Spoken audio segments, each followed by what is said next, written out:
Welcome to Google Ads Unleashed, the podcast that helps you harness the power of Google Ads. And now your host, Jeremy Young. Hello and welcome back, guys, to Google Ads Unleashed. Hope everyone is doing fine this fabulous Monday. Another week, another guest episode. I love a good guest episode because, as my guest has remarked about 5 minutes ago, not only does it make you guys smarter, but it makes me smarter as well. And I think you always have to keep learning. On that note, I have the pleasure of introducing Marcel Smal. Marcel, we met a couple of weeks ago in Brighton.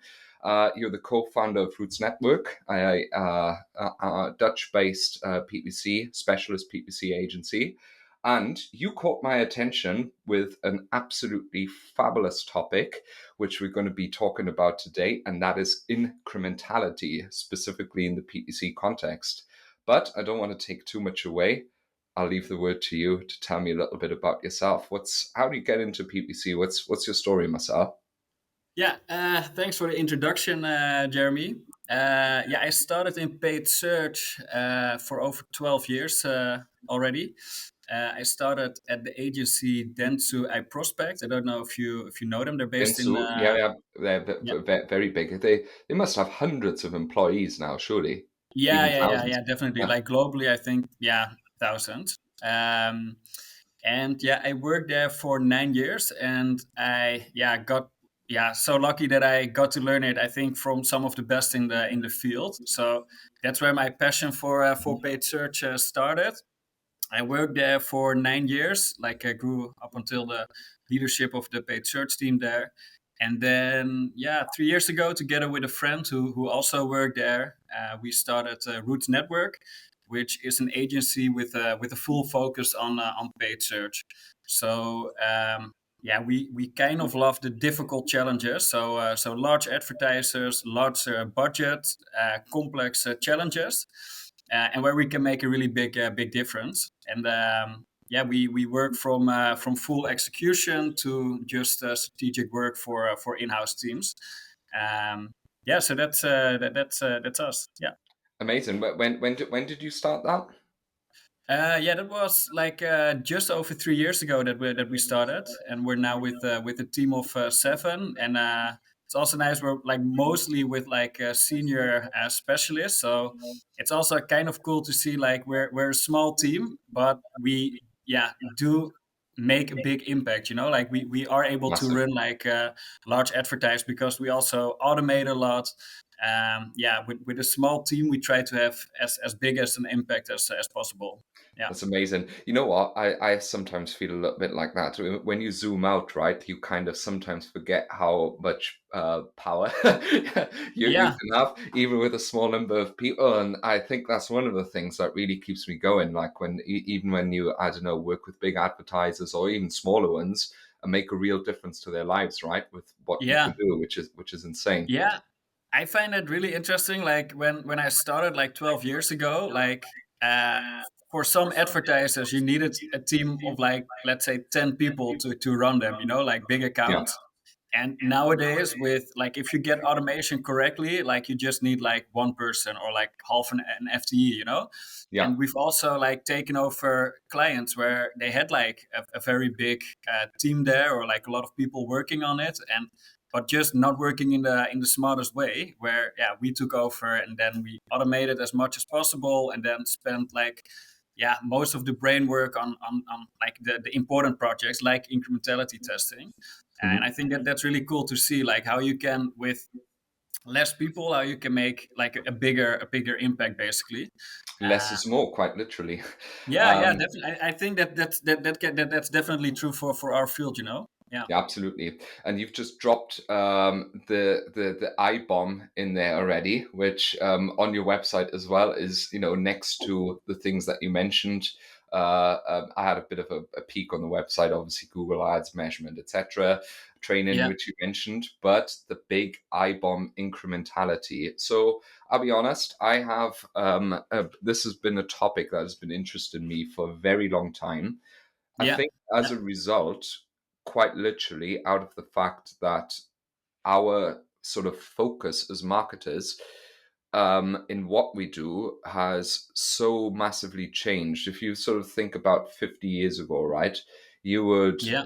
you wouldn't have called it incrementality, but de facto, what you did is you ran a TV spot and figured out, does this work there and does it correlate with sales, right?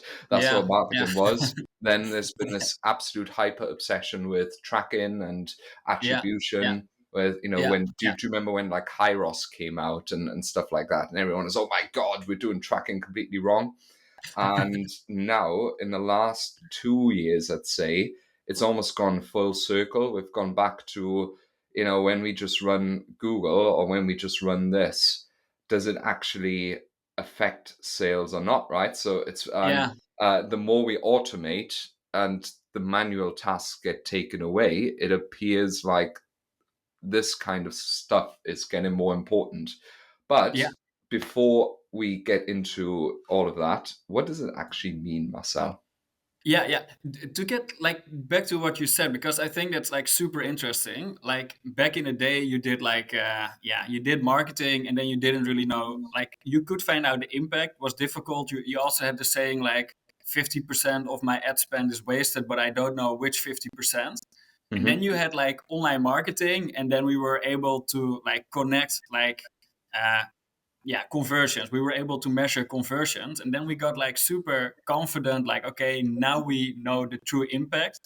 But actually we weren't able at all to like, or we weren't able that we thought we got closer to the truth, but that's actually not the case. Like you measure the amount of sales after an interaction, but Yeah. you don't measure the amount of sales if you would not have advertised. So I think we all thought, because we look in an interface where we see like the amount of like what we spent, the amount of clicks that we got, and the amount of sales. And if you look at it, like you start thinking, okay, this is the truth. Like I spent like 10,000, I got like 100,000 back. Okay, great results. But it's actually it's still not the truth, because you always have to think, if I wouldn't have advertised, like how much would I have gotten? And yeah, that's the whole incrementality question. That's like what you asked in the end, like, yeah, what is incrementality? That, yeah, it all boils down to that. Like if we would not have advertised, like how much sales would we still have gotten? And I think that's really the holy grail. If you just measure in Google Ads, you're not gonna get that question answered. You have to do incrementality testing, where you create basically a control group where people weren't exposed to your ads, and you compare that with your total amount of sales, and that is the true incremental impact of your efforts. And you can do that in all sorts of ways. That you can create like that control group. You want to suppress your advertising. That can be based on geos. You stop advertising in certain provinces or even an entire country or address level, or based on user level. You want to create a control group, you suppress the ads, you compare that where you had your ads running, and then you calculate the difference. And that is the true incremental impact of your efforts. Yeah. So, in the sort of context of paid search, so what could that specifically mean? Because, for instance, there's a lot of chat. Let's say so. Generally speaking, incrementality. I think there's three core areas that are really interesting. Probably or I'd say four core areas which are really Mhm. interesting for the average PPC guy. Maybe I'm biased, but the core four things where I've always think, does it actually have an impact? The first one would be brand search. Yeah. The second one, the advertising in general, because I've had plenty of, sort of, for instance, fashion clients, right? Fashion is notoriously difficult anyway, Yeah. where Google Ads basically just didn't drive any revenue, right? It was measuring conversions based on a touch point from PMax or something, but obviously not actually adding to the bottom line. YouTube. And the fourth one would be, I just had it on the tip of my tongue, which I was thinking about. Anyway, yeah, so I'd say these would be sort of the core three ones that I would Yeah. sort of think about. So in the context of PPC, how does one test that? Because like one. Oh, and sorry, the fourth one was additional budgets, right? So Yeah, thinking about, yeah, because at some point you have sort of a with Google, as most people know, the more you kind of spend, there's only so much limited search volume. So in the end, you just end up spending a ridiculous amount more for conversions that are not really that, as the word says, yeah, incremental, right? Like the yeah, CPA is 10x for like 3 or 4 more sales, which what's the point? But how yeah. does one test that, Marcel? Because a lot of advertisers and business owners are always scared of losing sales, of course, when they suppress advertising. Yeah. Yeah, yeah, yeah, yeah, yeah. Indeed, indeed. Like, okay. So first of all, I think like the core areas you mentioned, I think that is the most important. And I think like I think you have to accept with advertising, there's always gonna be some form of cannibalization happening. And in paid search, that's really clearly. If you don't advertise, there's still gonna be organic listings, Yep. and that's especially the case with branded search, of course. Like if you don't advertise, sometimes there's also little competition, and then organically you're ranked at the top. Yeah, obviously very low incrementality, but those effects you have like on non-branded as well. And in certain verticals, you have it even worse. Like exactly what you said. Fashion is really difficult, and then there's also kind of what you like said the second part, like where you've kind of got your curve of impact that you're having. So you're spending more. So if you're going to spend more, you're never going to get like the same efficiency performance Yeah, it's for not every linear, right? extra. It's not Yeah. going to be linear. It's always going to be like a curve that's going to be less. So if we're looking at like the incrementality that you wanna calculate and test of, okay, if we wouldn't have advertised, yeah, that's you wanna set up a test and where like the ads are suppressed and compare that where the ads aren't suppressed, and that can be in all different types of methods, how you want to do that. Um, yeah, first of all, you can do that in Google Ads itself. So you've got conversion lift studies, of course. Um, what So, it's for instance, really for YouTube, right, where they kind of, is it still you have to take something 20 or 30 grand in hand or something for those types of tests? Yeah. Okay. So for YouTube, you've got search lift studies where Yep. you can measure if a group was exposed to our YouTube ads, how many of them started searching. So that is super valuable for YouTube. But for paid search campaigns, Performance Max, etc., you also have conversion lift studies where Google suppresses some of the users versus a group that doesn't get suppressed. And that's actually a pretty solid incrementality test that Google offers. Up until now, you basically had to do this together with your Google rep, where they would set it up in the backend and where you could run a conversion lift study.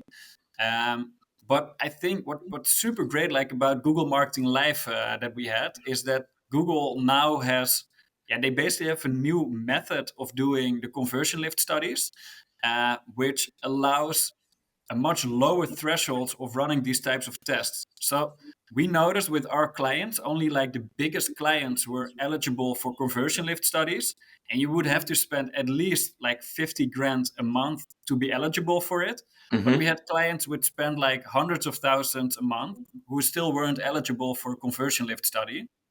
And now with their new method, it's going to be lowered, yeah, up until like just 5,000 you have to spend a month to do a conversion lift study, which I think is absolutely great. That means for smaller advertisers, you can run conversion lift studies much easier in Google Ads.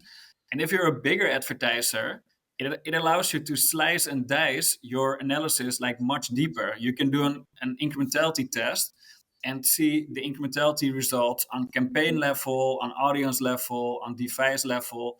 You can run tests much more frequently because the threshold is much lower.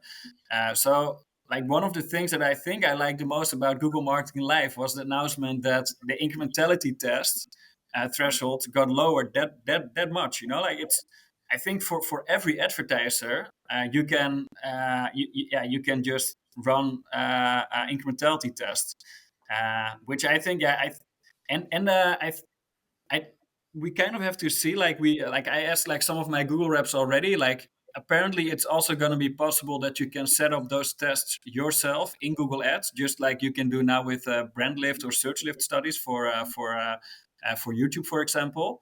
Uh, and then, which I think would be absolutely great, that you can very easily set up those tests yourself, and then sort of have like an always on test, like a incrementality roadmap that you can keep going. Amazing. Well, how would that look like with like a PMax campaign? Is it basically then that you're going to be able to, because in the end, right? Let's say, for instance, a geo study. Let's say you're targeting the United Kingdom because I live here, and you would sort of select randomly a number of counties that you would exclude, Yeah. or maybe something easier rather than counties, maybe something like you would randomly exclude certain parts of the UK and not run ads versus. But of course, you would then sort of you would have to how does that look like? Because in the end, you would have to more or less take, let's say, last month's data or the previous 30 days or however long your test runs, look at all the sales in those areas, then Mhm. suppress the ads, and then look what happened afterwards, right? Yeah. How does Google know about that? Like, how would that work? Yeah. Honest question. So yeah, so Google has like two methods of doing conversion lift studies, so incrementality tests Yeah. in Google Ads itself. So the first one is based on user level.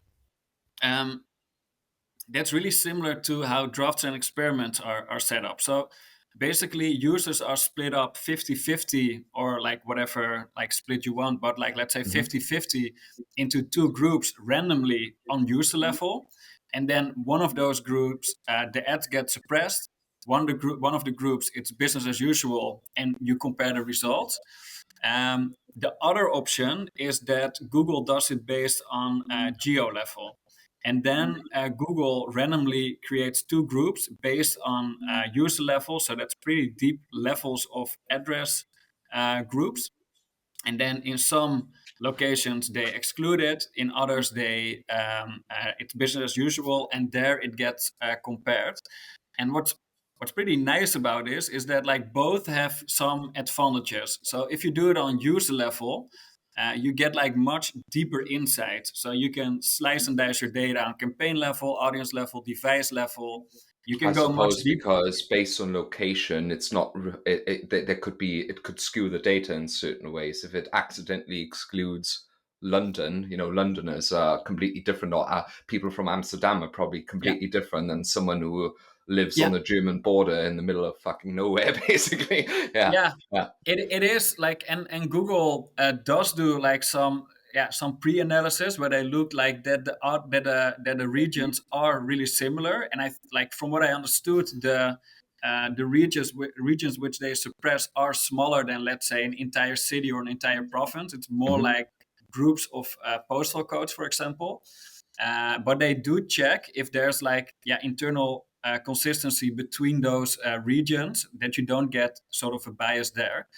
Um, but with a user level test, what you do need are logged in users, which creates kind of a bias in itself.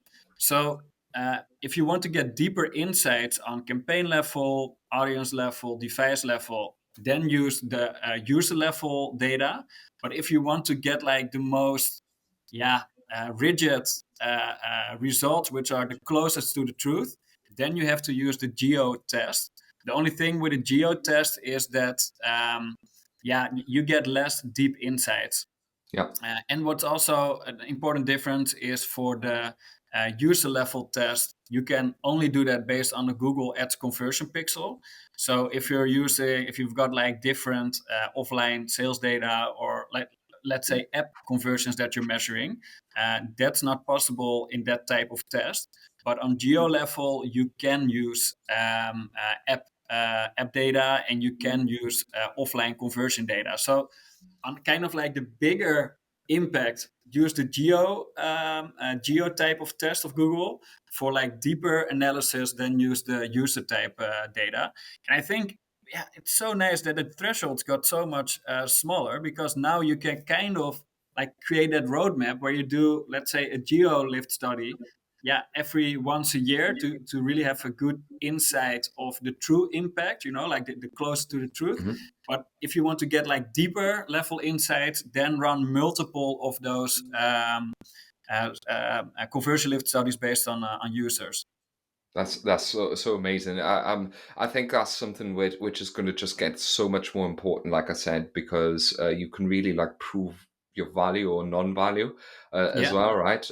Which I guess is an amazing insight. Little example. We recently, unfortunately, lost a client. I actually published a LinkedIn post about this today. Lots and lots of reasons what had happened, but in the end, through we did an almost not an accidental, but more or less we proved to them that meta ads had zero impact on the business, right? Hmm. And we saved them about 150K a year through that, right?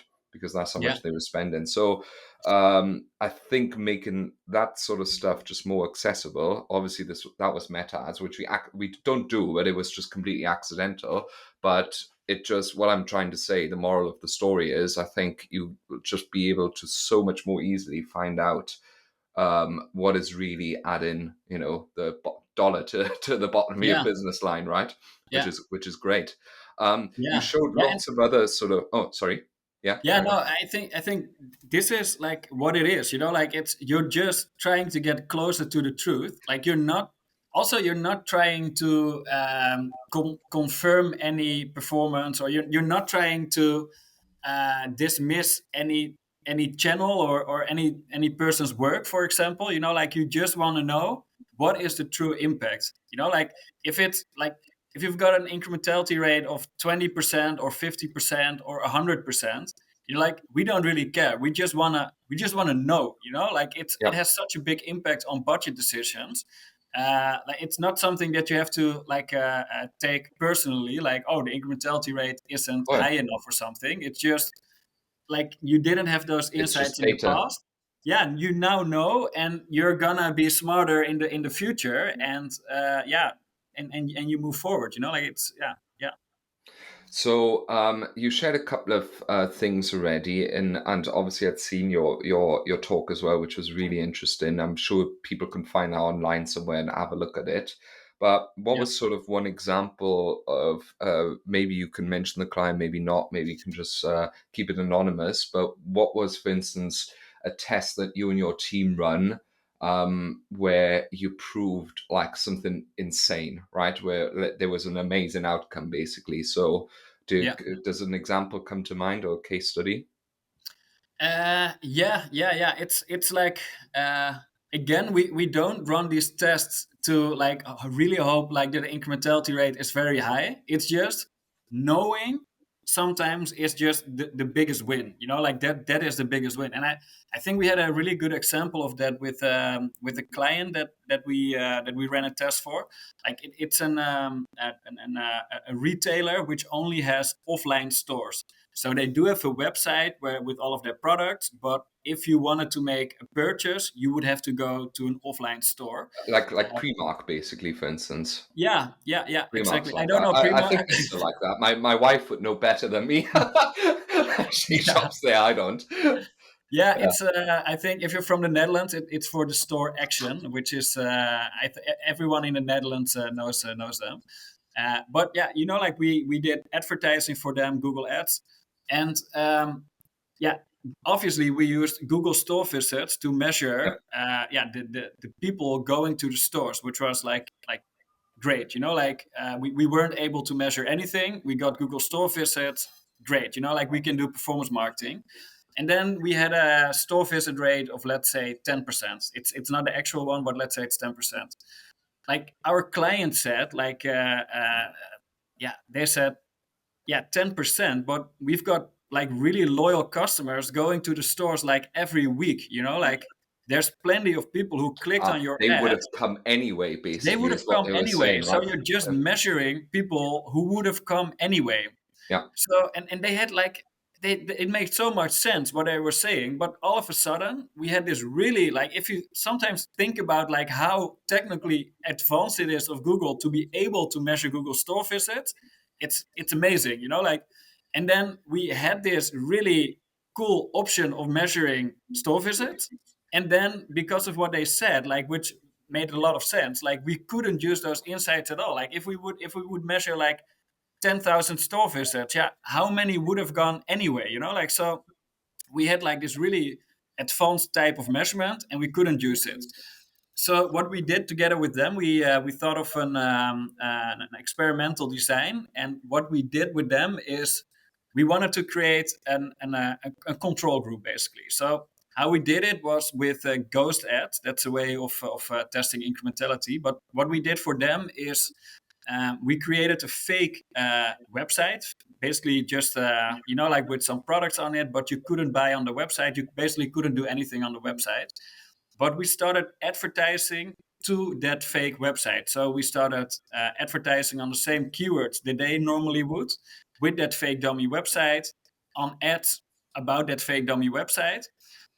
People couldn't do anything, but we ran those campaigns in the same account as that advertiser. So what we were able to was, for that fake dummy website, if people clicked on an ad, we could measure how many of them would still go to the store.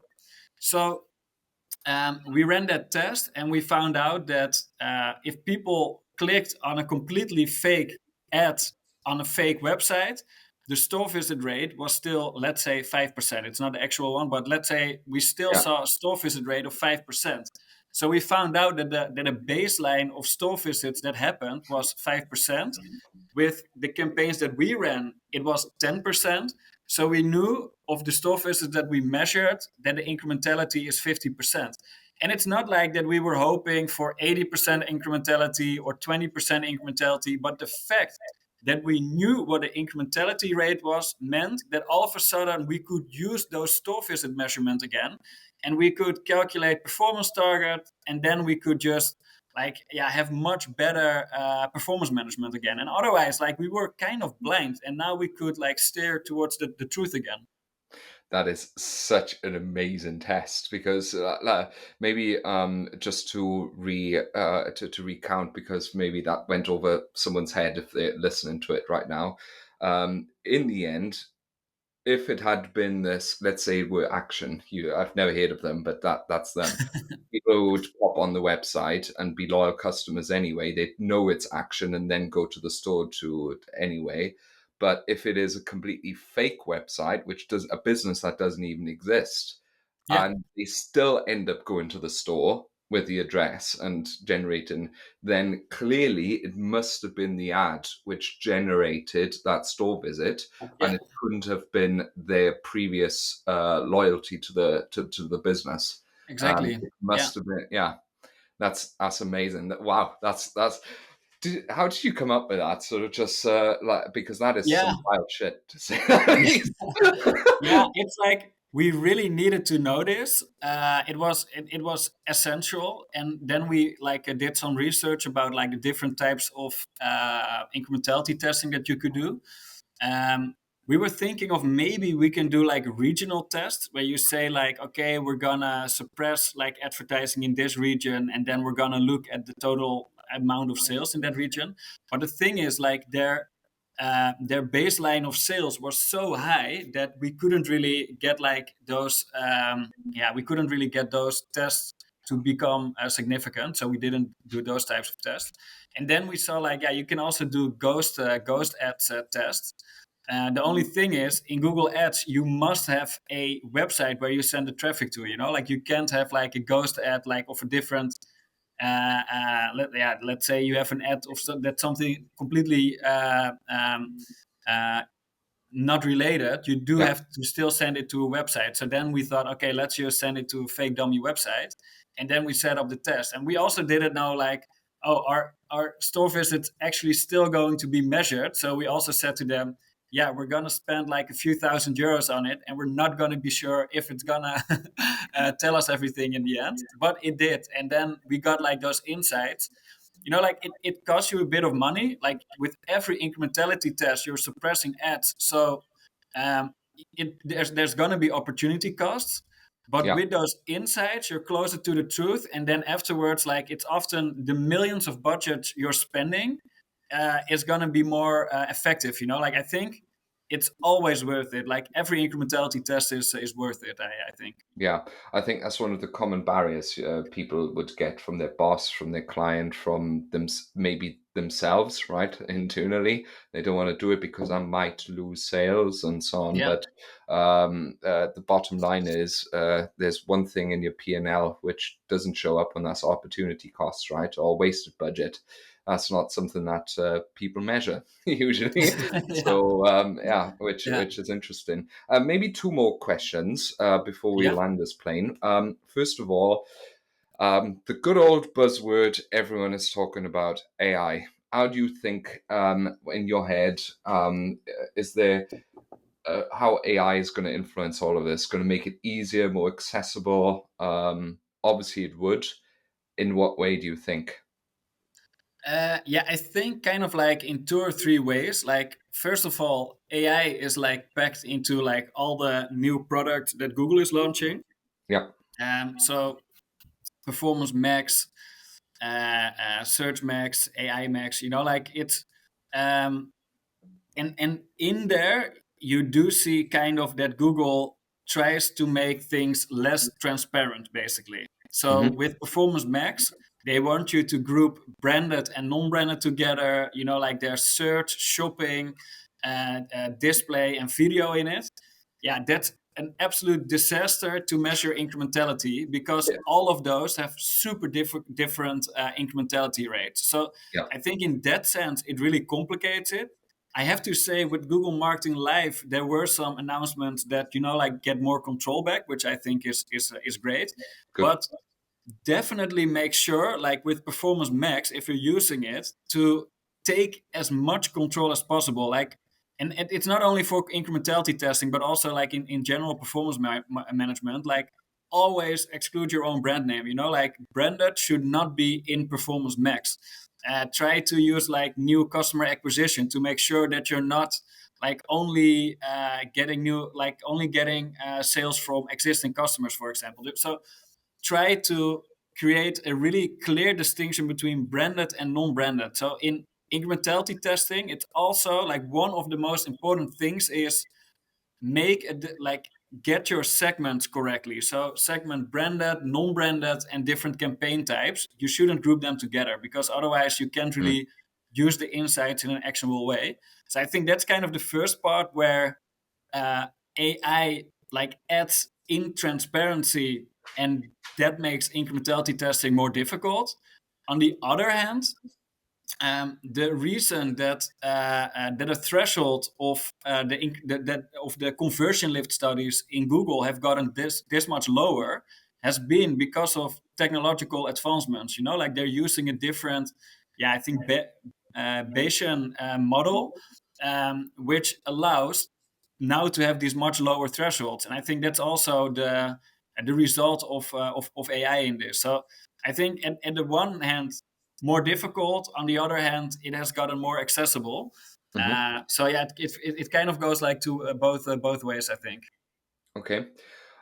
Maybe one thing, if someone wants to take one thing away, what's one test they should run straight away besides obviously brand on brand and all this, setting up the correct segments, which thankfully we do anyway. So, which is already good. But yeah, and I preach this all the time anyway. Yeah. Thank God. Otherwise, what am I here with a podcast about this topic? But yeah, what could someone do straight away? Yeah, I think what you could do straight away is like go online and look at general benchmarks of incrementality rates, like for your business. Like that's kind of the first thing you can do. Like go online, check like existing incrementality studies. And there, like you will see that the general incrementality of branded, for example, is between 5% and 20%. For non-branded, it's like 60%, 80%, sometimes even higher than 100%. And then, like, take those insights of benchmarks and just calculate them over your existing results. So if you've got your branded revenue, multiply it by an incrementality rate of, let's say, 10%. Like, what do your numbers look like afterwards? Like, all of a sudden, do you think you're actually like wasting a lot of budget there, or should you be spending more? Non-branded, like, are there maybe even more opportunities to be spending more? I think that's kind of the first step, that you like look at your data at a different angle, like, because it's on paper doesn't make it true. Like multiply it times like some benchmark numbers and see what does the story then look like. And then a very easy next step is to think, okay, obviously for our business, it's going to be different from like benchmark numbers. Yeah. Okay, how can we set up like the first solid tests? And I think now with like the threshold being that much lowered in Google Ads, yeah, you can very easily set up a test. Like, do think of a good test design, and make sure that you think of the right KPIs. What is your hypothesis? For what segments do you want to test it? How you want to slice and dice it? But then now, pretty quickly, you can already set up an incrementality test and work with that. Yeah. That's amazing. So maybe one last time, if someone wants to do this and wants your help, how do they get in touch with you, Marcel?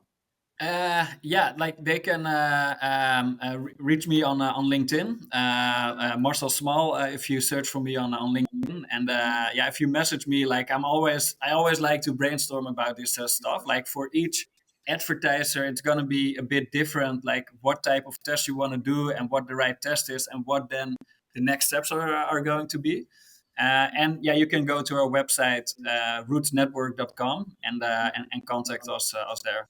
Yeah. Amazing. This has been unbelievably insightful, I think. A lot of things to take away from there. And I think what's so beautiful about it really is that it's almost so old school. Like and it feels like that art has almost gotten lost over the last 10 years. So I'm very, very happy you're making a comeback with it and making a revival here. So thanks very much for your time, Marcel. I find it like one of the most interesting topics as well. It's also kind of the holy grail. It is sometimes a bit difficult. Luckily, it's now getting more accessible and easy. But I feel like this is kind of like the last, like in terms of maturity in your account, this is the type of stuff that you get to at some point. And I think like if you get these insights and use them, it's like, I think it's awesome. Amazing. I think on that note, we'll end it. Thanks so much for your time. Yeah, thanks for having me, and see ya. Have a good one. Bye-bye. Yeah, bye. Thank you for listening to Google Ads Unleashed. To connect with Jeremy, check him out online at www.younganddigital.marketing. We'll see you next time.